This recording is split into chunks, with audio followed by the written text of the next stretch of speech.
नमस्कार, मैं हूँ प्रतिमा। अध्यात्म ग्रुप में आप सभी का स्वागत है। आज हम महाराष्ट्र की एक महिला संत की कहानी लेकर हाजिर हुए हैं, जिनका नाम जनाबाई था। जनाबाई जो कि शूद्र जाति से थी। इनका जन्म महाराष्ट्र के गंगाखेड़ जिले में हुआ था। इनकी माता का नाम करुण था और इनके पिता का नाम दमा था। जब ये 5 वर्ष की थी तो इनकी माता का देहांत हो गया। उसके बाद इनके पिता ने भी संसार को अलविदा कहा और अपनी बेटी को पंढरपुर में दामा शेट्टी जी के यहाँ छोड़ गए। दामा शेट्टी जी जो कि नामदेव जी के पिता हैं। इनके जाने के बाद ही नामदेव जी का जन्म हुआ। जनाबाई नामदेव जी के घर में दासी के रूप में सभी काम करती थी, जैसे बर्तन धोना, भांडी घसना, ये सभी काम, कपड़े धोना, उनके घर के सभी काम वो करती थी दासी के रूप में। एक बार की बात है, जनाबाई सारी रात सत्संग में थी। भगवान का भजन कीर्तन हो रहा था और जनाबाई भी भजन कीर्तन के कार्यों में लगी हुई थी। लगभग सारी रात भगवान का कीर्तन होता रहा कि सुबह होने पर जनाबाई गोबर की उपरियां पाथ रही थी, गोबर की उपले बना रही थी। तभी उनका और एक दूसरी महिला का झगड़ा हो रहा था। जनाबाई कह रही थी कि ये मेरे उपले हैं और वो स्त्री कह रही थी ये मेरे उपले हैं। दोनों का इस प्रकार झगड़ा देखकर वहाँ से गांव के मुखिया निकल रहे थे। मुखिया ने जनाबाई से कहा कि भाई जी, तुम लोग एक उपले के लिए क्यों झगड़ा कर रही हो।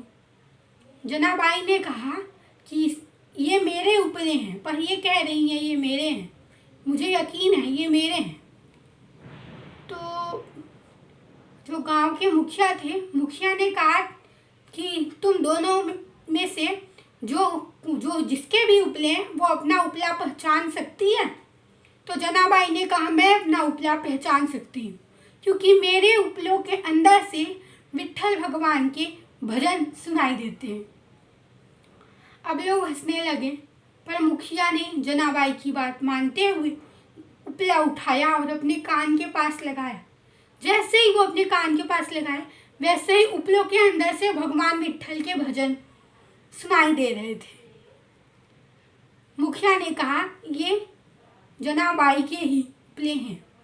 ऐसे ही नियमित रूप से विट्ठल के ही कार्यों में जनाबाई रमी रहती थी। वो कोई भी कार्य करे पर वो हमेशा विट्ठल के नियमित होता। एक बार की बात है, संत नामदेव के घर काफ़ी ज़्यादा काम करते हुए जनाबाई काफ़ी थक गए, लेकिन जनाबाई ने आराम नहीं किया और वो कपड़े उठाकर नदी के किनारे आकर कपड़े धोने बैठी कि तब तक उन्हें याद आया कि नामदेव जी ने उन्हें कार्य सौंपा था, उन्हें वो कार्य करने जाना है। वो कपड़े रखकर नामदेव जी के घर जा ही रही थी कि बीच रास्ते में उन्हें एक अम्मा मिली। अम्मा ने कहा, बेटी तुम इतनी चिंतित क्यों हो।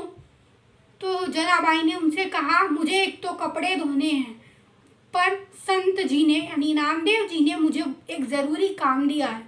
अगर वो काम अभी नहीं हुआ तो संत जी नाराज़ हो जाएंगे। मैं संत जी को नाराज़ नहीं करना चाहती। ऐसा कहते हुए जनाबाई नामदेव जी के घर जाने लगी कि उस बुढ़िया ने कहा कि अगर तुम बुरा न मानो तो मैं तुम्हारी जगह तुम्हारे कपड़े धो देती हूँ। तो जनाबाई ने कहा, नहीं माँ, आप मेरे कपड़े क्यों धोएंगी, ये मेरा कार्य है, मैं खुद करूँगी। उस बूढ़ी महिला ने कहा, नहीं नहीं, क्या कार्य तो कार्य है, आज मैं कर दूँगी, अगर कल कभी तुम मेरा कर देना। जनाबाई ने कहा, नहीं माँ, मैं कर लूँगी। इतना कहते हुए जनाबाई नामदेव के घर जाने लगी कि जब जनाबाई काम कर कर नामदेव का लौटी कपड़ा धोने, तो उन्होंने देखा कि कपड़े धोकर डारों पर रस्सी के ऊपर डाले भी हुए थे और कपड़े सूख भी गए थे।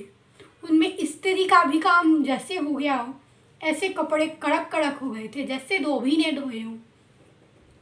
जनाबाई बहुत खुश हुई कि काम भी हो गया और उस वृद्ध स्त्री को माँ माँ कहकर खूब वो करने लगी कि माँ आपने व्यर्थ में मेरा काम कर दिया, मैं तो कर ही देती।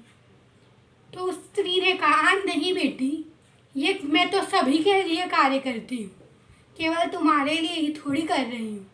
तुम जब बुलाओगी मैं तब तुम्हारी मदद करने आ जाऊँगी। इतना कहते हुए वो बुढ़िया थोड़ी आगे जाकर एकाएक गायब हो गई कि जनाबाई के मन में आया कि अरे भाई, वो बूढ़ी अम्मा का नाम अता पता तो पूछ लूँ, तब तो मैं उनकी कभी सहायता कर पाऊँगी। कि जनाबाई बूढ़ी के पीछे दौड़ी कि इतने में देखती हैं अम्मा गायब। जनाबाई ने फटाफट कपड़े लिए और नामदेव जी के घर गई। वहाँ पर संतों का समाज बैठा हुआ था, सभी भगवान विट्ठल के कीर्तन में मग्न थे कि जनाबाई ने सारी कथा नामदेव जी को बताई। नामदेव जी कथा सुनते ही समझ गए कि वो औरत कोई और नहीं, वो तो श्री कृष्ण श्री विट्ठल थे। उन्होंने जनाबाई को बताया कि जनाबाई वो कोई और नहीं, वो तो श्री विट्ठल थे। जनाबाई ने अपने सारे अभंग श्री विट्ठल के निर्मित ही लिखे हैं। जनाबाई जी ने 350 अभंग लिखे हैं जो कि मराठी में हैं। इसके अलावा जनाबाई नामदेव जी को अपना गुरु मानती हैं। नमस्कार। अगर आपको ये वीडियो पसंद आता है तो आप इसे लाइक कीजिए, सब्सक्राइब कीजिए और शेयर करना मत भूलिएगा।